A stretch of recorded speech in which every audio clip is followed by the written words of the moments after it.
Continuando con la primer parte de derecho romano, podemos establecer que el periodo monárquico duró aproximadamente 250 años. En estos 250 años se tuvieron 7 reyes, el primero de los cuales fue Rómulo y él creó el Senado. A su muerte le sucede Numa Pompilio, monarca muy piadoso, quien, según se afirma, introduce la práctica religiosa en Roma.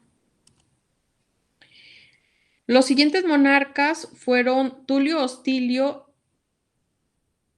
y Anco Marcio, reyes guerreros que consolidan el poder militar. Tarquino el Antiguo, por su parte, concede más facultades al Senado y aumenta a 300 el número de sus miembros. Su sucesor, Servio Tulio, realiza una reforma político-administrativa que toma como base el censo económico de la población y es conocida como reforma serviana. Esta trae como consecuencia la creación de los comicios por centurias. Finalmente, Tarquino el Soberbio, el último de los monarcas, es un déspota que pretende gobernar dictatorialmente y termina siendo destituido y desterrado, y con él concluye la época monárquica. Recordemos que hablábamos sobre la monarquía, acabamos de aclarar que Roma durante 250 años tuvo 7 reyes. Y bueno, otra parte importante dentro de Roma son los comicios. Y como ya señalamos, los comicios constituían la asamblea político-legislativa de este periodo. El término proviene de comitium, lugar determinado donde acostumbraban reunirse. Entonces, durante este periodo existieron dos tipos de comicios: los comicios por curia y los comicios por centuria. Los comicios por curias era la forma más antigua de agruparse de los ciudadanos, es decir, una división interna de las 3 tribus que integraban la población romana. Estos comicios por curia estaban revestidos de una doble importancia, ya que por un lado aseguraban el ejército y los derechos políticos y por otro lado teníamos el aspecto religioso y las festividades en general. También dentro de los comicios por curias se podría decir que era una asamblea dominada por el pueblo. Recordemos que el pueblo romano estaba dividido entre patricios y plebeyos. Bueno, estas asambleas estaban constituidas por ambos. En estos comicios la votación se llevaba a cabo de una forma indirecta, es decir, el voto se efectuaba por curias y cada una de ellas por individuo, lo cual quería decir que del total de 30 curias se requería la votación de 16 en un mismo sentido para que la propuesta fuera aprobada independientemente del número de integrantes de cada una de ellas. Luego tenemos los comicios por centurias.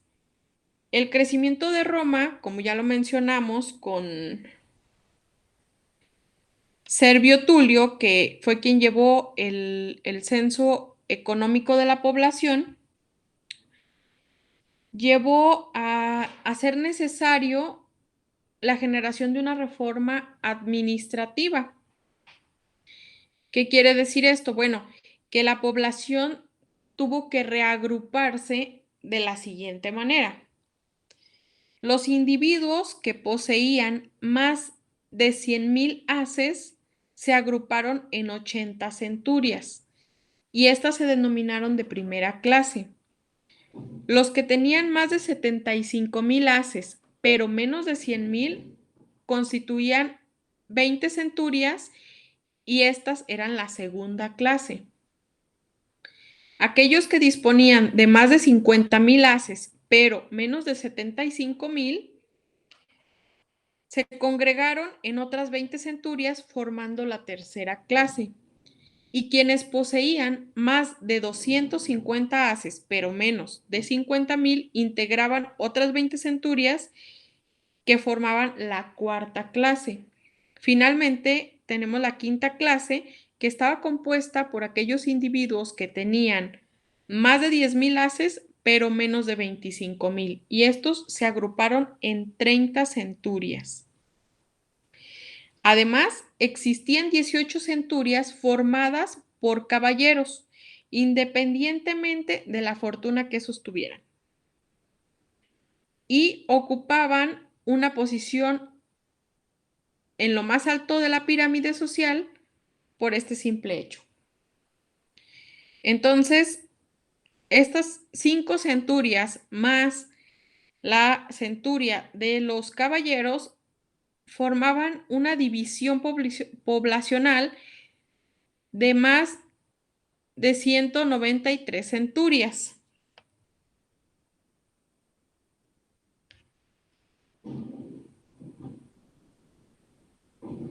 Muy bien, hasta aquí vamos a entender que estas centurias eran quienes tenían el voto, como ya lo habíamos mencionado.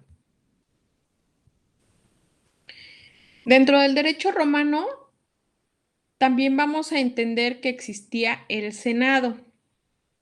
En un principio, el Senado, del latín senatus, constituía única y exclusivamente un cuerpo consultivo de apoyo al rey, cuyos consejos, que eran los senatos consultas, cobraban cada vez mayor ascendiente. El Senado estaba integrado por 100 miembros escogidos por el propio monarca. Fue hasta la caída de la monarquía cuando este órgano, como asesor, adquirió un verdadero poder político, puesto que es el único que subsiste como un gobierno permanente. Luego tenemos las fuentes formales de la monarquía.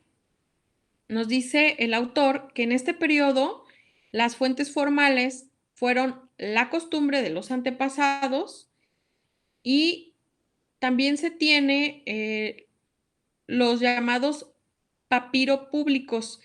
Estos papiros públicos eran una colección de leyes reales que fueron votadas por los comicios. Dentro de la historia fueron llamadas ius civile papirum. Tras la caída de la monarquía, estas disposiciones cayeron en desuso. Hasta aquí concluimos la parte de la monarquía y nos queda como siguiente tema la república.